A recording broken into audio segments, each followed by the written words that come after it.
So welcome back to the AM show. Time for us to go into what the papers are reporting this morning. But look, even before we go into that, I have a very beautiful message here that I need to send to someone. Now, this one says, and it's more of a love letter. It says, I met my wife, Elise Ochre Dakon, Advanced Ghana, and she mesmerized me, and I called her my princess. We got married, and she poured sugar into my cocoa, and I renamed her Sugar. That's Sue. Now she has an alias, Na Dromo Mami, as she blessed me with a bundle of joy. Elise, blessed birthday, and remain my sugar babe forever. Raymond Labi and Ray Ann Yolanda Na Dromo Koshi Labi send love to you. And I'm sure you know where it's coming from. It's coming from our own man here at the HR, Raymond Labi. This is a sweet, beautiful love letter there that Raymond has written this morning. Okay, let's get into the papers and see what we have here. Now, I have the Daily Graphic. I also have the Daily Guide newspaper.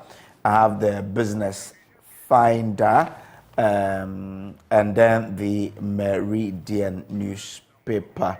So we've been joined by Samuel Obeng of the Parliamentary Network Africa. We're doing this with him this morning. Sammy, good morning. I hope you're well. Good morning. I'm fine. How are you? I'm blessed, and it's great to have you on the show this morning. Now, let's start from the Daily Graphic newspaper. It says, Green Ghana here again. Tomorrow's exercise targets 10 million seedlings. Laptops with inbuilt learning materials don't abolish hard copy textbooks, publishers propose. Okay. Parliament approves Justice Tokonu as 15th CJ, and OSP clarifies invitation of Professor Frimpong Boateng. So let's get into the papers and see. Okay, I'd love us to start from the OSP clarifying the invitation to Professor Frimpong Boateng there. Now, it became topical yesterday, and the OSP is giving some clarifications there. Now, the story is written by Emmanuel Ebo Hodgson. It says, the Office of the Special Prosecutor has clarified that it invited questioning a former Minister of Science and Environment, Professor Kwabena Frimpong Boateng, on May 15 this year.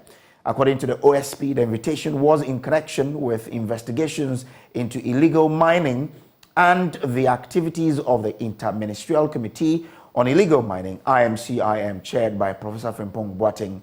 The investigations, the OSP said, started in October last year and was part of a broad range of investigations into suspected corruption and corruption-related practices into the activities of certain entities, including the IMCIM and the illegal mining industry. Sources told the Daily Graphic that as a matter of procedure of the OSP, persons of interest in investigations were either granted bail or detained for more questioning, taking cognizance of the 48-hour period stipulated by the 1992 Constitution.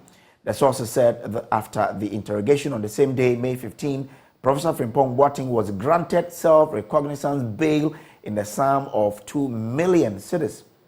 The sources said the OSP would soon come out with its report on investigations into the suspected corruption and corruption-related activities in illegal mining and the activities of the IMCIM. Sammy, so this is what we've all been following.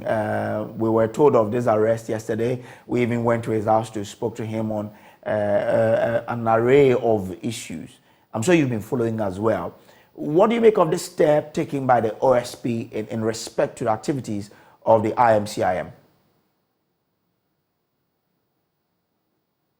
On the OSP to ensure that they take some actions, so far as this matter is concerned, because we are battling a very important issue, issue of illegal mining and its effect on our country.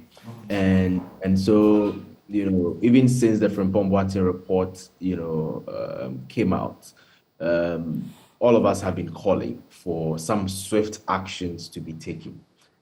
I perhaps would see the actions that the OSP has taken as part of the processes, leading up to this swift action.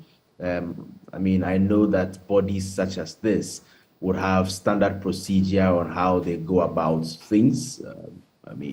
If you're invited, what will happen? If you turn yourself in, what will happen? If you don't, what will happen, and what have you? I just hope that this is part of a bigger process of finding solution or finding, people who are culpable on this whole saga. And that's the same yardstick that has been used in, dealing with Professor Frimpong Boateng, would be applied to whoever also needs to be invited, needs to be interrogated, needs to be,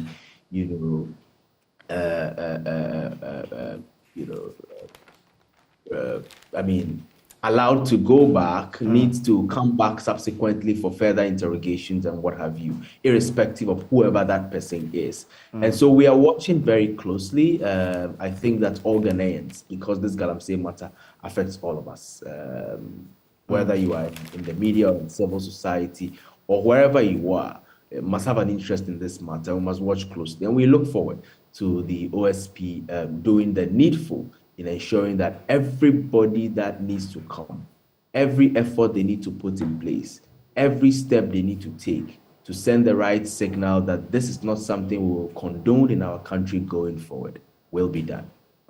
We understand some persons of interest will also be going to the OSP to answer some questions. We even understand that officers of Akunta Mining, some of them have already been interviewed over the course of the days, and this is to help us deal with the issue of the illegal mining menace in this country. How do you expect the OSP to handle this whole process to ensure that there is transparency and fairness in its dealings? On the bit about transparency, the OSP is one of those institutions which the law that establishes it actually makes provisions for how it can exercise transparency. In that the law requires that there is regular feedbacking to the public through reports that the OSP does and what have you. And we have noticed also that at the very least with this new special prosecutor and his tenure, we've seen some innovative use of social media and new media to put out regular information, using traditional media to put out regular information. So we'll be expecting these, as part of the transparency process.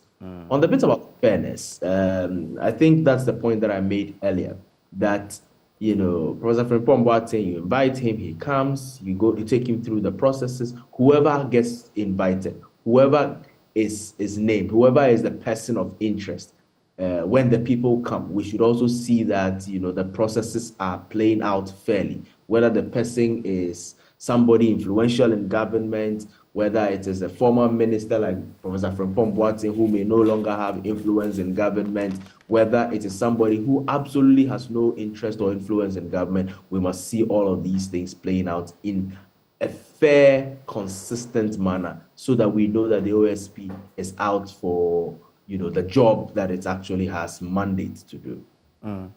Well, whilst talking about the OSP, let's bring in, the Chief Justice, Justice Tokonu, who has been approved here. Now, the story is on page 16 of the Daily Graphic. It says, Parliament approves Justice Tokonu as 15th CJ.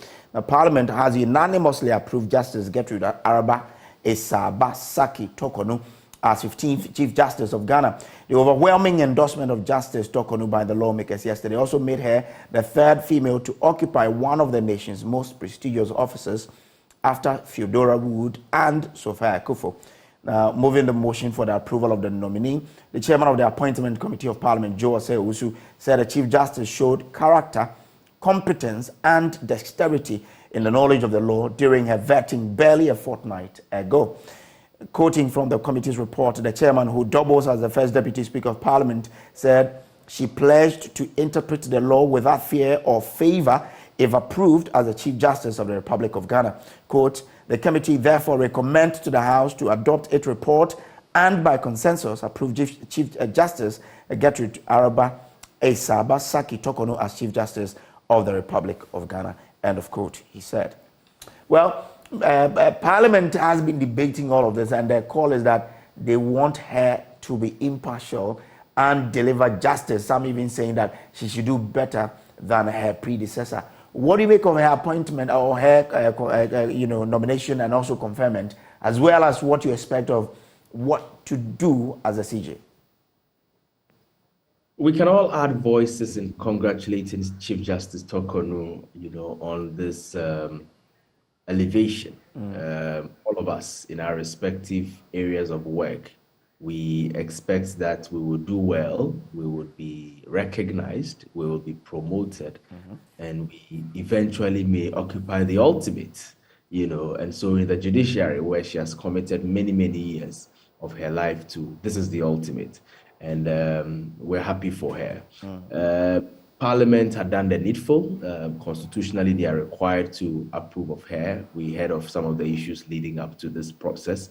But of course, just when the hurdle was crossed, we knew that once there was a consensus report from the Committee of Parliament, then it was going to be over, a voice vote, overwhelming support for her approval. So that has also been done. Consistently, there's been too many talks about, the judiciary and our courts and the justice delivery systems and the results that comes out of it. Unfortunately, our politicians over the years, depending on where they stand, whether they are in power or out of power, have, not just spoken about, justice delivery, but have also, in many instances, vilified the courts, and to some extent wanted to bring it down, in many instances. And for me, these things are very dangerous. Because the last resort that one has when one feels that there is injustice, when one feels that things aren't going right, is to go to the courts and to seek a person's rights or what have you. I think that there certainly is a lot of work that needs to be done there also to be able to inspire confidence in us as Ghanaians. And so her work is quite cut out for her. It's exciting that at the judiciary, we're consistently getting competent women, who are taking up, roles. It's exciting that this keeps happening in the judiciary, at least the third time. Parliament has had it once. The executive branch, both at presidency and at vice presidency, had never had it. But for me, when such things happen, it is a way to have people of competence, to show that they are able to deliver so that it pave way for other people. So we can only wish her the very best in her endeavors. And we hope that the things that does not make people believe too much in the judiciary in recent times or in times of old, she would use her experience and her innovation, because we are told that she's somebody who also loves innovation, to ensure that there will be the relevant changes that happens within the system to inspire confidence. But what exactly are you looking forward to seeing her do to, polish up in court the image of the judiciary, as the minorities and some Ghanaians believe that image has been dwindling for some time now? Other things, specific things you expect her to do to try and build that image again? There's been a plethora of things that have led up to this image decline. Of course, many of them started as perception, perceived corruption, perceived bribery in the judiciary. Then there was the Anna situation, and then it's brought out the fact that some of these things may not be perception after all. Then there are instances of cases that people expect to go in a particular way, it goes in another way. But even those ones, a little understanding of the law shows that you may have, the same case, two people arguing from very opposite side, arguing, viciously and in a way that makes you believe either side. They have a very difficult responsibility as judges to listen, to extract the law, to make sure that justice is delivered. And so for me, I think that the image cleansing comes from steps to ensure that people believe that when I go to court, it is not because the other party has deeper pockets or better connections. The person would eventually emerge victorious over me. Again, I expect that when I go to court, whether it is for business, whether it's a matter civil or criminal, whatever it is, I expect that justice will be done, and justice will be done swiftly. We've had too many instances, especially even at the Supreme Court, of cases where the kind of priority that is given to it, the delays as against other cases that seem to be prioritized a lot. The recent victory that PN Africa, my organization, CDD Ghana, and the rest civil society organizations did on the Auditor General situation, it's a classic example. We want to see all of these things stamped out. And I think that she clearly understands the system. I believe that she knows what to do, how to work with the people that matter to deliver on these mandates. And we can only wish her the very best in doing so. Now, commenting or seconding the motion, the Minority Chief Whip, Kwame Agboja, however, expressed concern about the view of the new Chief Justice on citizenship.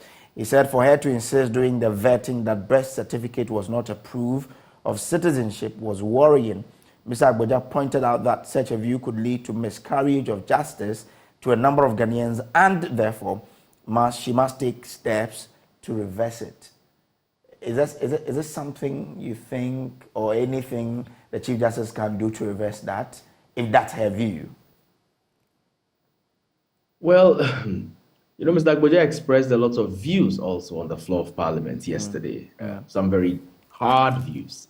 Is in his right so to do, when he expresses his views on the floor of Parliament, irrespective of how unpleasant some people may find it, it must carry. The lady Chief Justice also expressed her view about it. I really do not think that if people have different views and opinions about the matter, they can express same. And if people think that there are ways that we can use the judicial process to clarify some of these things, these are the things that helps to build our democracy. When people express opinions, when we challenge it, when we express counter opinions, when we use the systems that are allowed to ensure that things are clarified and things are put in better perspective, then we are building the kind of democracy that we need to build. I don't really think that people must be chastised for expressing their genuine view. And mind you, this is a learned member of the bench, who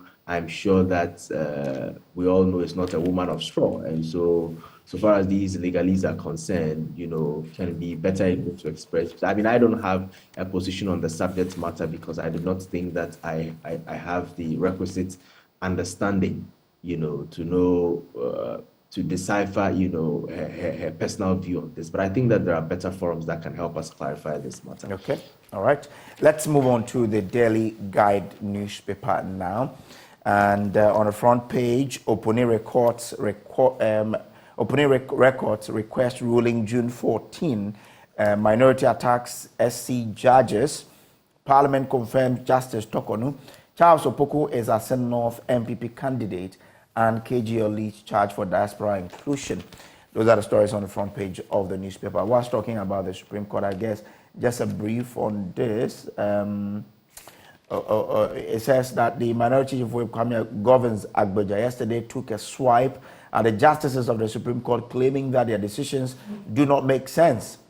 Now, quote, their rulings have not made sense to me, he said, while seconding a motion for the House to adopt the report of the Appointment Committee on the President's nomination of Justice Gertrude A.E.S. Tokonu for appointment as Chief Justice. Mr. Agboja, who 10th floor of Parliament to a review forum of the Supreme Court decision on the proof of citizenship, said the apex court led by former Chief Justice Kwesi Anin-Yeboah had carried out several miscarriages of justice, which the one on citizenship is the greatest of all. quote, Mr. Speaker, I consider that singular decision by the Supreme Court as the biggest miscarriage of justice in our lifetime, and this must not be allowed to stay. Apart from the Supreme Court of Ghana, every state institution believes that a birth certificate acquired in Ghana with your citizenship as a Ghanaian is accepted. Well, I don't know.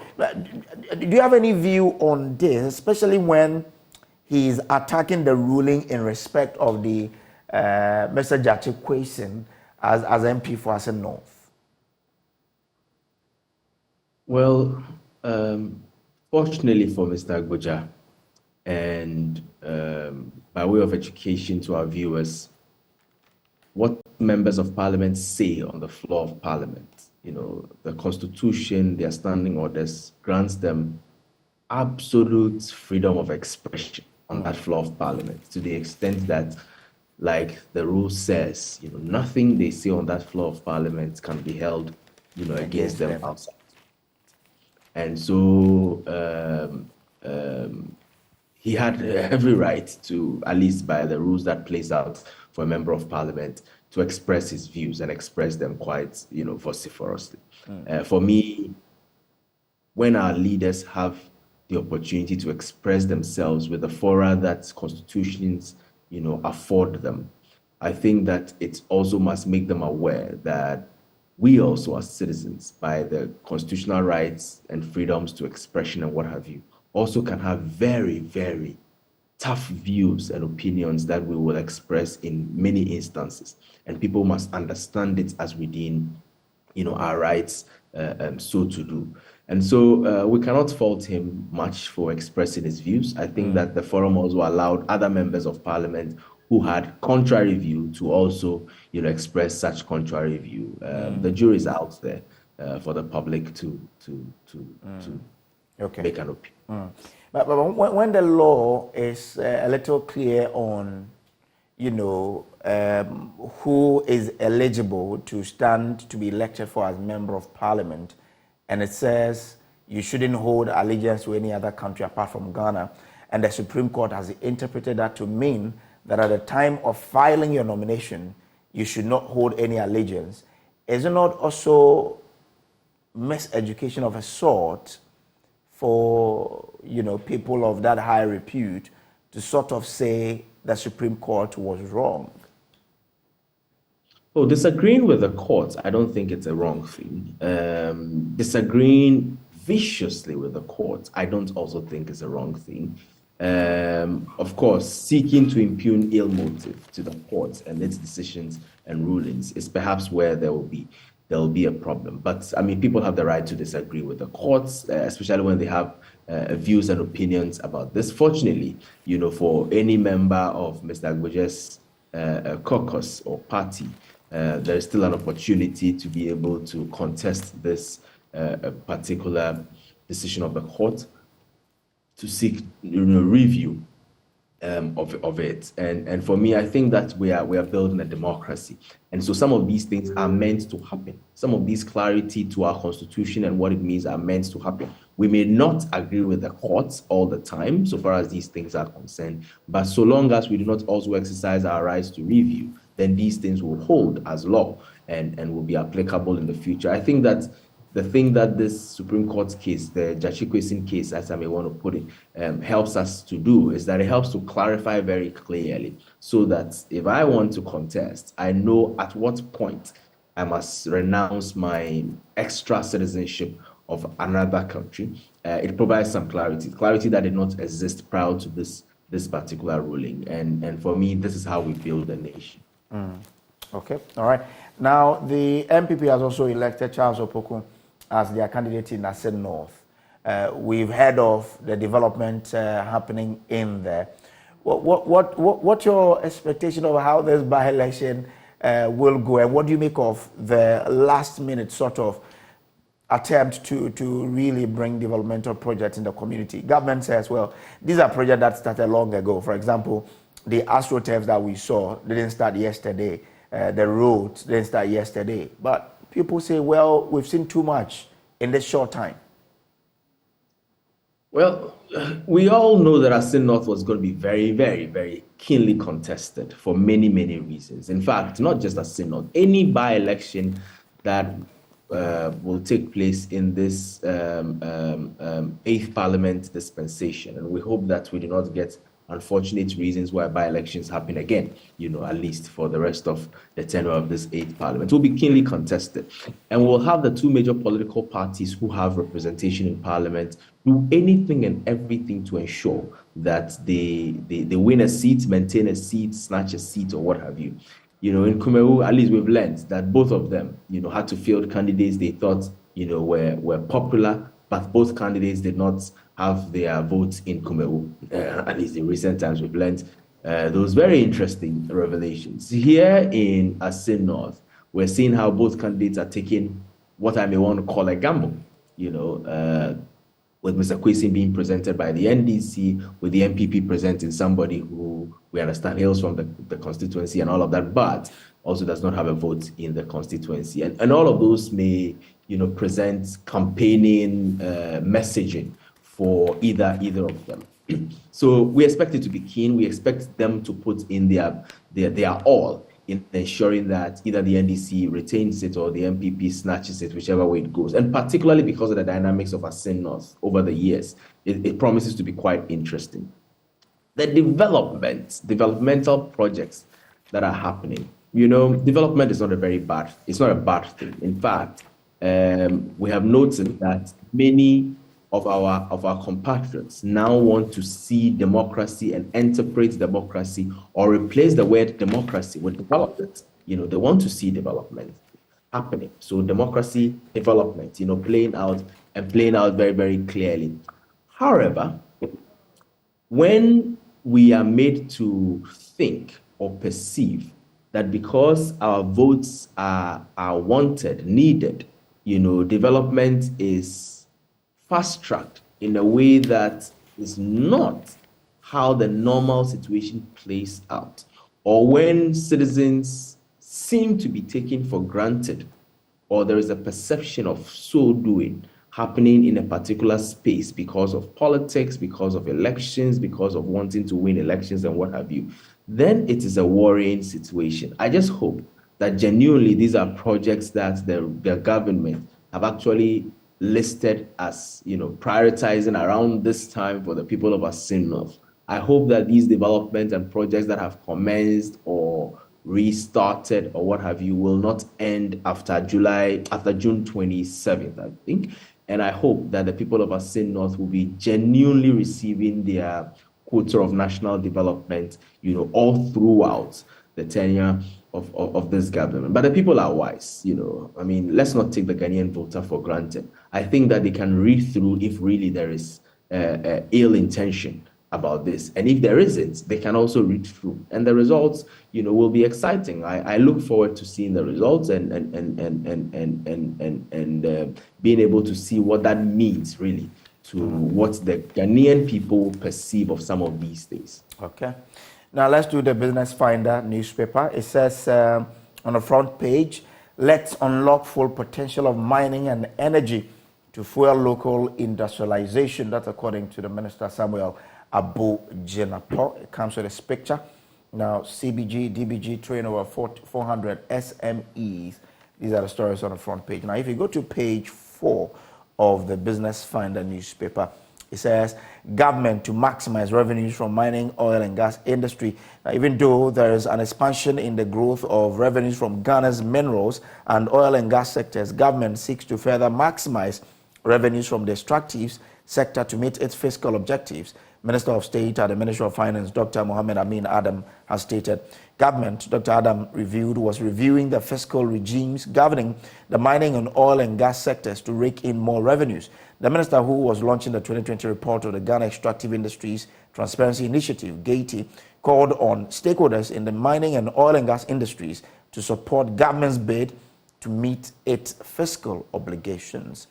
Ms. Obeng, as government intends to review all of these and to maximize revenues from the extractive sectors, how do you expect government to do this? And how can we derive maximum benefit from our extractives?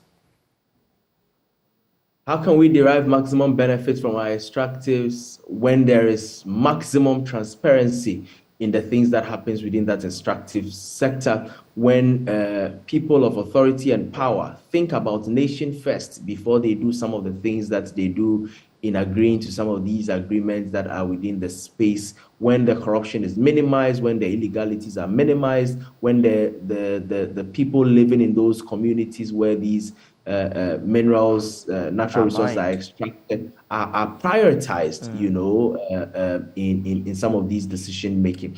I think that when it comes to these matters, we all know the potential, of our extractive sector for our country. We all know that God Almighty,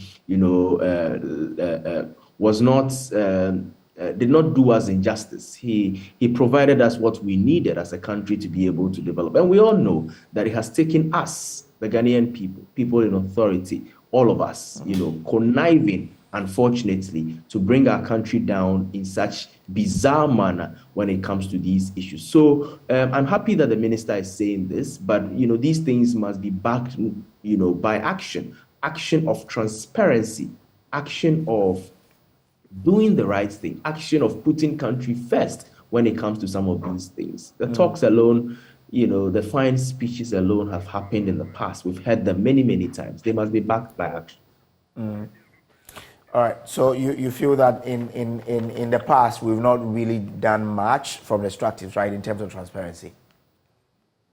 Well, there's been some efforts. I mean, civil society in the extractive industry, the media in various exposés and what have you, have brought out things that has helped us to make things relatively better than it would have been. Okay. However, we still aren't there at all. Okay. So far as ultimate transparency is concerned and accountability. Sammy, I'm grateful to you for joining us on the News Review segment of the AM show today. My pleasure, always. All right. Sammy Obeng is Executive Director of the African Network, Africa Parliamentary Network there. Now, we'll take a break here and bring you sports. We have a big interaction for you, people of football in Ghana. That you might not want to miss this interaction, because we have the biggest man in Ghana's football industry here on the show today. Do stay.